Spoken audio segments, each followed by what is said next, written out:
Bad news, conservatives. The government is wasting your money. Congress passed a continuing resolution, and surprise, a bunch of Republicans voted for it.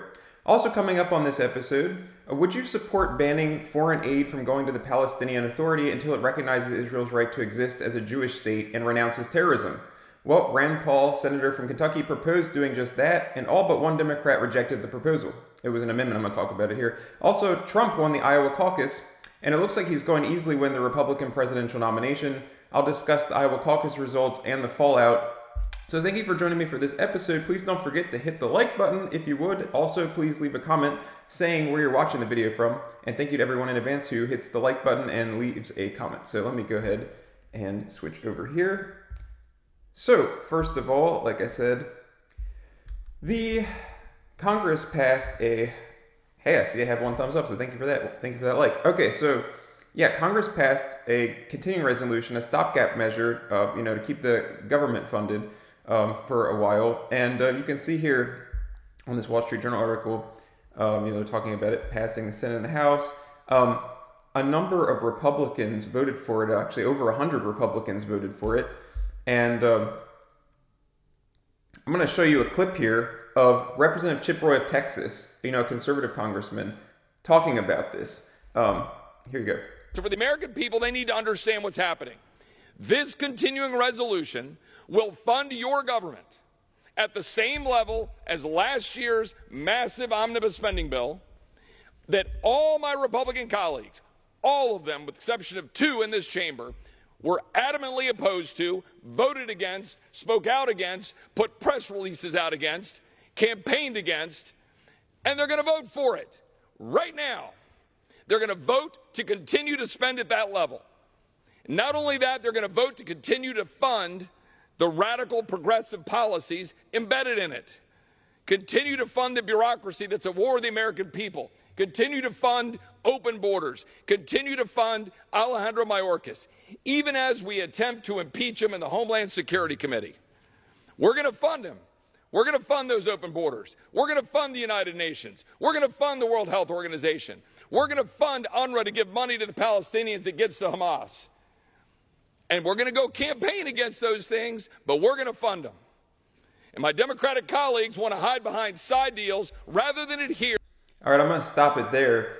But you can hear Congressman Roy giving voice to the frustration that likely many conservatives are feeling. You vote in Republicans, and then do they govern in a conservative fashion? Do they fight for conservative principles? Do they stand up and say, no, we're not going to pass this stupid continuing resolution. We're going to present a reasonable spending plan, and we're going to stand firm on that? No, they do not. So, good for Representative Roy and for the conservatives who are standing against this.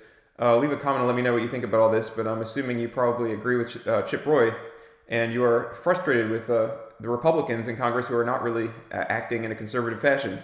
And like I said, over 100 Republicans voted to pass this, in the House I'm talking about, voted to pass the continuing resolution. So yeah, we got that going on. Also, this I told you I'm going to talk about here is, so Senator Rand Paul of Kentucky had this amendment, and the amendment basically was saying, no assistance can go to the Palestinian Authority until they agree to renounce terrorism, what were the other things? I'm going to look at the thing here so I can show it to you. But before I get to the details here, let me just point out, like I said, the only Democrat who voted in favor of this common sense amendment here was Joe Manchin of West Virginia. You can see here the yeas, all Republicans except for Joe Manchin. Democrats voting against it. Okay, so here's the details here. You can see it says, except as provided under paragraph 2 and notwithstanding any other provision of law, no amounts may be obligated or expended to provide any direct United States assistance, loan guarantee, or debt relief to the Palestinian Authority or any other Palestinian governing entity in the West Bank and Gaza. Now, the exception says that this prohibition under paragraph 1 shall have no effect for a fiscal year if the President certifies to Congress during that fiscal year that the Palestinian Authority or other Palestinian governing entity in the West Bank and Gaza has formally recognized the right of Israel to exist as a Jewish state, publicly recognized the state of Israel, renounced terrorism, purged all individuals with terrorist ties from security services, terminated funding of anti-American and anti-Israel incitement, publicly renounced Hamas and the October 7, 2023 attacks perpetrated by Hamas on Israel, and honored previous diplomatic agreements, and all hostages abducted on October 7, 2023 and held in territory governed by the Palestinian Authority or other Palestinian governing authority have been released. So that seems like a reasonable set of requests. The United States won't give money to you unless you renounce terrorism, make sure the hostages in your territory have been released, recognize Israel's right to exist as a Jewish state. And like I said, Democrats oppose that, except for Joe Manchin. Let me show you a clip of Rand Paul talking about this issue here. It should not be too much to ask that the recipients of American aid renounce terrorism and cease trying to destroy Israel. Is that too much to ask? So, what do you think? Is that too much to ask? It seems like no. And the thing is, it's just like, should we even be giving the money in the first place? But if we're going to give the money, I think this is not too much to ask. But of course, that amendment failed. So, yeah. All right, the World Economic Forum. You guys might have been hearing about that this week. I put up a video earlier this week with some clips from Argentinian President Javier Milei's speech there, which, when you think about the World Economic Forum, you think of sort of this a globalist, socialist, all that kind of stuff. But he was giving a speech that was very much the opposite, speaking against socialism and for capitalism and stuff. So if you haven't seen his speech at all, you can go watch some clips of that over on my channel. But there is a bill put forward by some Republicans to prohibit funding for the World Economic Forum. Now, this is the sort of bill that should be a no-brainer for conservative lawmakers, but of course, it will never pass. We got many problems, be it the fact that we have a Democratic president who would veto it. Republicans aren't in control of the Senate, but even if they were, would we even have enough conservative law? This is a recurring problem.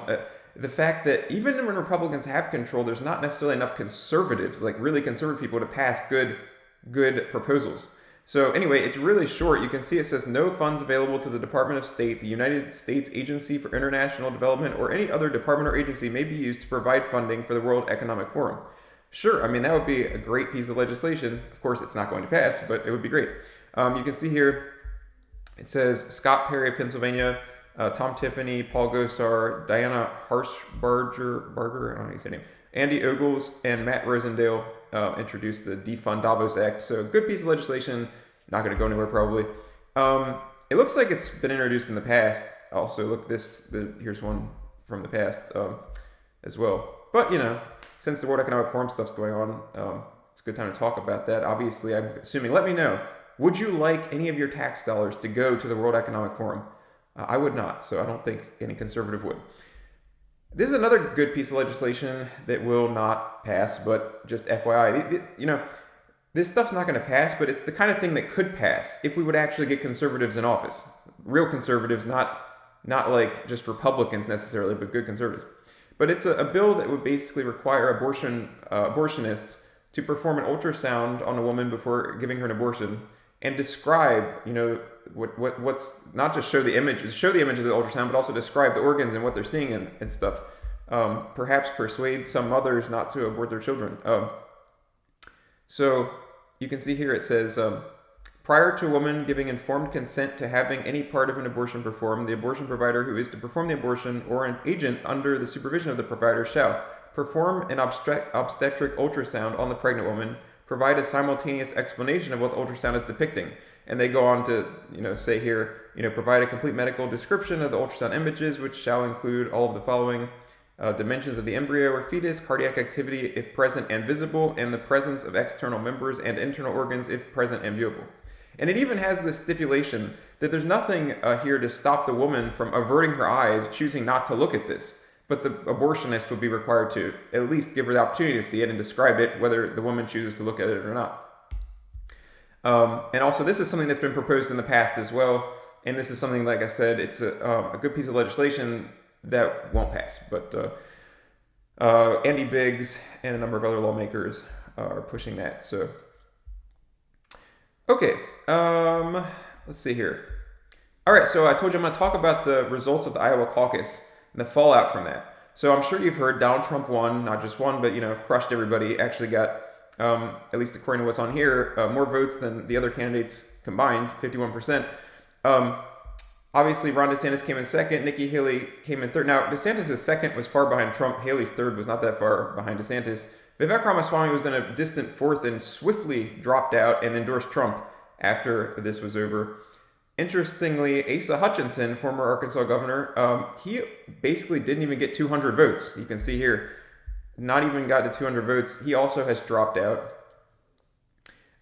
Trump actually, hold on, before I get to that, Trump actually, where is it? I have it over here somewhere. There it is. He won 98 out of the 99 counties in Iowa. And actually, you can see he, in the one county that he didn't win, it looks like Nikki Haley beat him by 1 vote. So that's pretty close there. 1,271, 1,270 is what it says. I'm on the Iowa GOP website here. But yeah, so that's what happened there. You know, what does this say about the state of the conservative movement? You know, the people are going for Trump over DeSantis. Let me know what you think about that. I've been telling you on the show that I am a DeSantis over Trump supporter. I think DeSantis is a better choice. I live in Florida. If the primary is still going on, you know, by the time it gets here, I will vote for DeSantis. But, you know, I'm not sure if DeSantis will even be in it still. He probably will, but boy, you know, for Trump to beat him in Florida, that's kind of embarrassing for him. But, you know, it might end up happening. But we have DeSantis and we have Trump, and you know, I've talked before about some of the stuff Trump has said and done, whether it be, you know, signing off on massive spending legislation while he was president, some of the comments he's made about the abortion issue in the last, you know, year or so, and so I just don't think it reflects well on the conservative movement that DeSantis is getting crushed by Trump right now. You can let me know what you think about all that, but it doesn't look like DeSantis has a chance. I mean, if he lost Iowa by that much. And I'm going to talk about New Hampshire a little bit, but he's not going to do well in New Hampshire. And it just looks like Trump's probably going to win. But let me know, who are you supporting and why? If you are a Trump supporter, why do you support Trump over someone like DeSantis? And is it because, is there, you know, just let me know what you think about it. But that is that stuff. But like I said, Vivek Ramaswamy's dropped out and endorsed Trump. Asa Hutchinson dropped out after getting, like I said, hardly any votes. Ted Cruz has endorsed Trump. You know, he endorsed him after he won the Iowa caucus, but Ted Cruz isn't. Also, Senator Tim Scott, who, you know, was running for president last year. He launched a bid, but then also dropped out last year as well. He has endorsed Trump, which is notable in the sense that, you know, Nikki Haley from South Carolina is still running. I told you before that Rand Paul anti-endorsed Nikki Haley. You know, instead of endorsing someone, he came out with this anti-endorsement saying that he is never Nikki. But Tim Scott was actually appointed to the Senate by Nikki Haley in 2012. She announced the appointment and he entered office in early 2013. Now, he went on to win a special election, I believe, in 2014. And then in 2016 and 2022, he won full term, you know, won election to full term. So, but initially he was in the Senate after being appointed by Nikki Haley. He was serving the House before that. But, you know, Nikki Haley's still running, and they're from South Carolina, and he is endorsing Trump.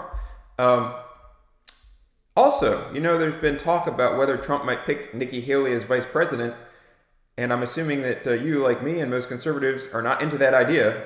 So Trump has seemingly ruled that out, sort of. He's saying probably, but he's making it sound like he's not going to. You can watch this clip. He says that she's not presidential timber, and then he basically says, well, if I'm going to say something like that, I can't turn around and announce that she's, you know, the vice president. Let me show you that clip. He said she was okay, but she is not presidential timber.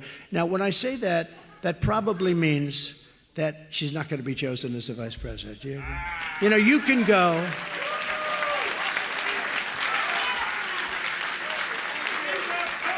No, you can go and you can say certain things, you know, I don't like them and blah, blah, blah, and this.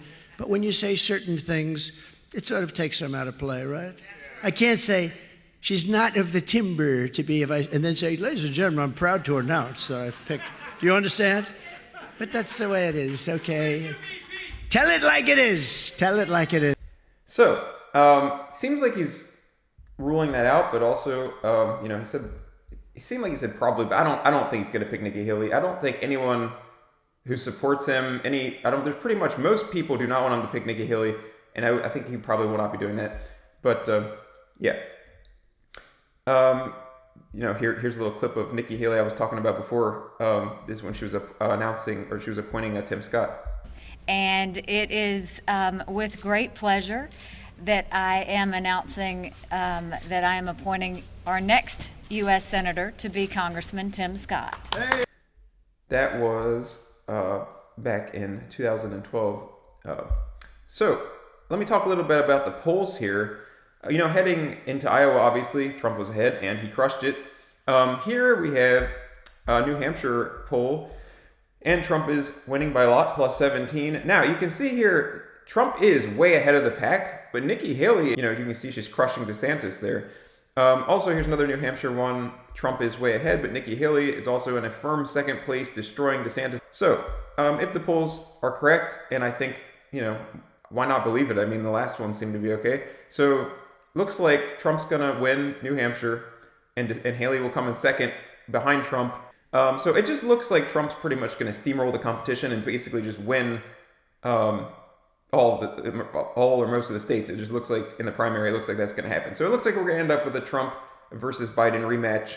And like I've been saying, even though I've been saying I think DeSantis is a better choice, and I don't think that conservatives should pick Trump as their candidate, if Trump is the candidate, which it looks like is going to happen, then obviously I will support him, and conservatives should support him over Biden. Yeah, I mean, I don't want Biden, and I'm not going to vote for Biden or sit it out or whatever, vote third party. So, also, one more little thing here. I put out a short on this before, but if you haven't seen it, it's sort of an interesting video here of a Tesla Optimus robot folding a shirt. And while you watch that, I'm just going to read down here. Elon Musk also had this post saying, important note, Optimus cannot yet do this autonomously, but certainly will be able to do this fully autonomously and in an arbitrary environment, won't require a fixed table with box that has only one shirt.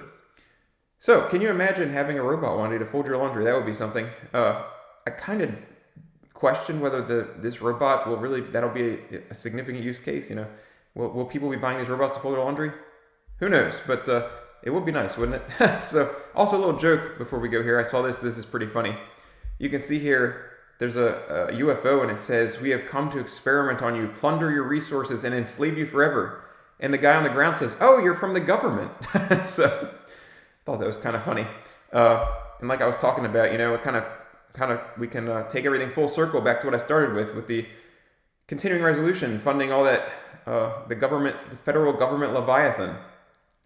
So it's nice that we have some conservatives like Chip Roy who are standing up and speaking out against that kind of stuff.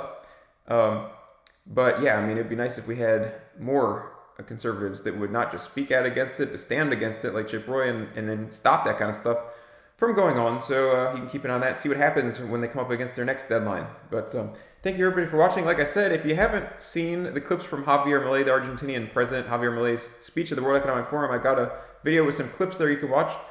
And also, I had a little video earlier about Trump winning Iowa and Ramaswamy dropping out, if you didn't see him announcing that he was dropping out and stuff. Also, please don't forget to follow me on X, the platform previously known as Twitter, if you haven't done so already.